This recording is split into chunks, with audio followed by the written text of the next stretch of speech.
ప్రజల్ని మోసం చేసినప్పుడు పార్టీ దృష్టికి తీసుకెళ్లారు సార్. పార్టీని ప్రజల్ని మోసం చేస్తున్నాడని తెలిసినప్పుడు పార్టీ దృష్టికి కానీ లేదా ముఖ్యమైన నాయకుల దృష్టికి కానీ తీసుకెళ్లారు. పార్టీలో అందరికీ అతను మోసం చేశాడని ఈరోజు తెలుసు. మీకెలా తెలిసింది? ప్రజలందరికీ తెలుసు. మీకెలా తెలిసిందో పార్టీలో అందరికీ కూడా అలాగే తెలుసు.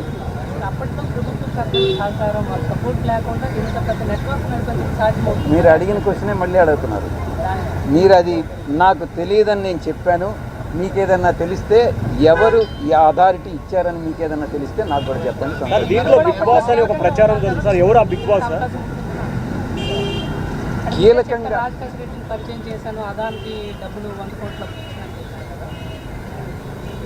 పదే పదే మిత్రులందరూ కూడా పాత్రికేయ మిత్రులు ఒక్క విషయాన్ని చాలా స్పష్టంగా చెప్పదలుచుకున్నా.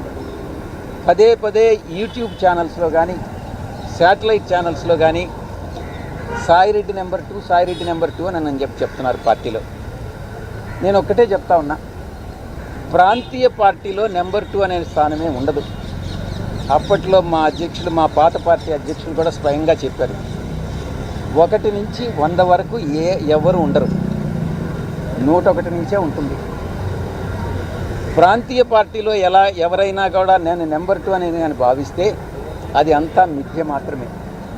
రెండవది, మీరు చెప్పినట్టుగా అధికారంలో లేనప్పుడు 2014 నవంబర్ నుంచి 2019 అధికారంలోకి వచ్చేంత వరకు మే 28వ తారీఖు వరకు పార్టీని సింగిల్ హ్యాండెడ్గా నేనే జగన్ గారికి నేరుగా ఆయన ఆదేశాలను తీసుకొని నేను, జగన్ గారు, ప్రశాంత్ కిషోర్ ముగ్గురు ప్లాన్ చేసి మిగతా అందరి నాయకులను కలుపుకొని పార్టీని ముందుకు నడిపించాం. నేను అప్పుడు కూడా నెంబర్ 2గా భావించలే. ఆ తరువాత కాలక్రమేణా అధికారంలోకి వచ్చిన తర్వాత ఒక 6 నెలలకి ఈ నెంబర్ 2 అనేటటువంటిది మిథ్య అనేటటువంటిది నేను కూడా గమనించాను. ఈ యొక్క కోటరీ నేను గతంలో ఏదైతే చెప్పానో, ఈ కోటరీ సభ్యులందరూ కూడా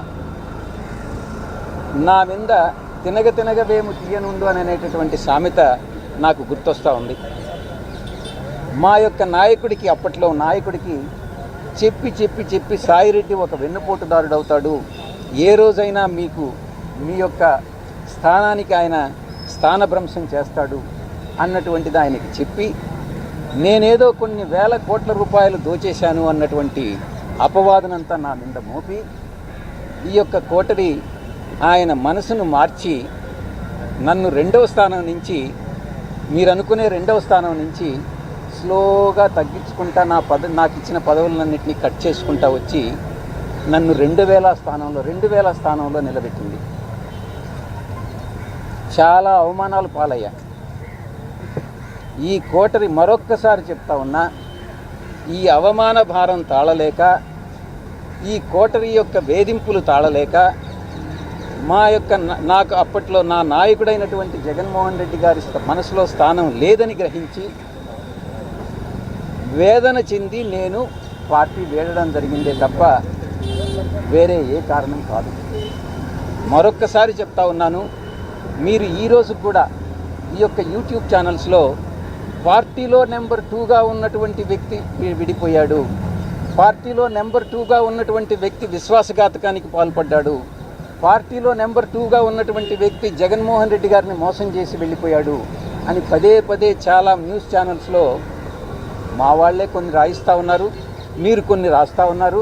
దాంట్లో కొన్ని పెయిడ్ ఆర్టికల్స్ ఉన్నాయి, కొన్ని మామూలుగా మీరేదో ఆత్మసంతృప్తి కోసం మీరు రాసుకుంటా ఉన్నారు. నేను అధికారం వచ్చిన 6 నెలల్లో నా యొక్క 2వ స్థానం 2000 స్థానానికి పడిపోయింది. కాబట్టి దయచేసి నేనేదో నెంబర్ 2 స్థానంలో ఉన్నాను అన్నటువంటి విషయాన్ని మర్చిపోండి, తిరిగి రాయవద్దు అని మీకు అందరికీ కూడా జరిగిందని భావిస్తున్నారా?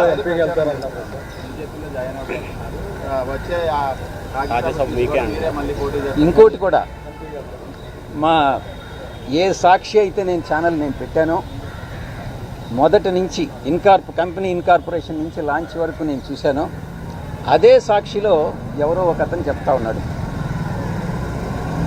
ఆ ముసలివాడు వ్యవసాయం చేసుకుంటానన్నాడు, వీడికి ఈ రాజకీయాలన్నీ ఎందుకు అని ఏదో వ్యాఖ్యలు చేశారు. కేఎస్ఆర్ లైవ్ షో అనుకుంటా. నేను రాజీనామా చేసిన రోజున, సిఐడి వాళ్ళు నన్ను పిలిచిన రోజున ఈ 2 సందర్భాల్లో మాత్రమే నేను బయట మాట్లాడింది. మిగతా ఎవరో ఏదో మాట్లాడుకుంటూ కొంతమంది నన్ను తిరిగి ఎంపీ కింద రాజ్యసభకు నన్ను పంపిస్తున్నారు. మీలోనే చాలామంది, చాలా టీవీలన్నీ నన్ను బీజేపీ రాష్ట్ర అధ్యక్షుని చేస్తున్నారు. నన్ను బీజేపీ ఇన్ఛార్జ్ వేరే రాష్ట్రానికి పంపిస్తూ ఉన్నారు. మీరే ఏదేదో ఊహించుకుంటా ఉన్నారు. నాకు సంబంధించినంత వరకు నేను ఏ రోజు నాకు ఎంపీ స్థానం నేను అడగలే, తిరిగి రావాలని నేను అనుకోలే. నేను వ్యవసాయం అని అంటే వ్యంగ్యంగా ముసలోడు వ్యవసాయం చేసుకుంటానన్నాడు, మళ్ళీ ఈ రాజకీయాలు ఏంటి అని మీరే నేను రాజకీయాల్లో ఎంటర్ అయిపోయినట్టు రీఎంట్రీ అని ఈ రకంగా రకరకాలైనటువంటి వ్యంగ్యాస్త్రాలన్నీ కూడా సంధిస్తూ ఉన్నారు. ఇది తప్పు. ఇప్పుడు మీరు వ్యాపార రంగంలో నేను ఏదైనా చేయొచ్చు. రాజకీయాల్లో రీఎంట్రీ కావాలి అని అంటే మీ యొక్క పర్మిషన్ కావాలన్నా నా ఇష్టం. నేను కావాలంటే రీఎంట్రీ అవుతా, మీ పర్మిషన్ ఏం అక్కర్లేదే. నేను వ్యవసాయం నేను వదిలేసుకుంటా, నా ఇష్టం. వ్యాపార రంగంలో ఎంటర్ అవుతా, నా ఇష్టం. దానికి మీ పర్మిషన్ అవసరం లేదే, దానికి వ్యంగ్యాస్త్రాలు అవసరం లేదే, దానికి సాక్షి ఛానల్లో వ్యాఖ్యానాలు అవసరం లేదే. నా వరకు నేను చిత్తశుద్ధితో ఏదన్నా ఉంటే నేనే చెప్తా ఉన్నాను. నేను ఎంపీ పదవి తిరిగి ఆశించలేదు అని నేనే చెప్తున్నాను. అలాంటప్పుడు మీరెలా రాస్తారు ఇవన్నీ? So thank you very much. Sir చివరి సార్ దీంట్లో స్కామ్ అసలు జరిగిందా జరగలేదా, అలాగే దీని వెనక ఒక బిగ్ బాస్ ఉన్నారని చెప్పి విస్తృతంగా ఒక ప్రచారం అయితే జరుగుతుంది సార్. ఎవరు ఆ బిగ్ బాస్ మీకు తెలిసిన వరకు? స్కామ్ జరిగిందా లేదా అన్నటువంటిది రాజశేఖర్ రెడ్డిని అడగండి సార్. ఆయన దొరకట్లేదు. దొరకకుంటే నన్నేం చేయమంటారు? నేను పట్టించేది పోలీసు వాళ్ళని అడగండి, పట్టిస్తారు. బిగ్ బాస్ ఉన్నారా లేదా అన్నటువంటి విషయం నాకు తెలియదు, నిజంగా కూడా నాకు తెలియదు. ఆ బిగ్ బాస్ ఎవరైనా మీ దృష్టిలో ఉంటే మీరు ఎవరో చెప్పండి, నేను కూడా వింటాను. సార్, ఈ స్కామ్లో ముడుపుల వసూలు కోసం ఒక పెద్ద హవాలా నెట్వర్క్ ఏర్పాటు చేశారు.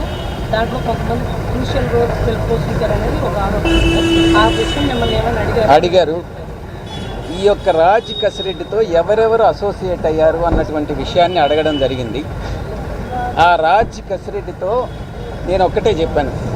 రాజ్ కసిరెడ్డి ఆయన కో బ్రదర్ అవినాష్ రెడ్డి, రాజ్ కసిరెడ్డి కో బ్రదర్ అవినాష్ రెడ్డి, రాజ్ కసిరెడ్డి మరో అనుచరుడు చాణక్య అలియాస్ ప్రకాష్, చాణక్యరాజ్, 3 కిరణ్ అనేటటువంటి వ్యక్తి, 4 సుమిత్ అనేటటువంటి వ్యక్తి, 5 సైఫ్ అనేటటువంటి వ్యక్తి, మిగతా చాలామంది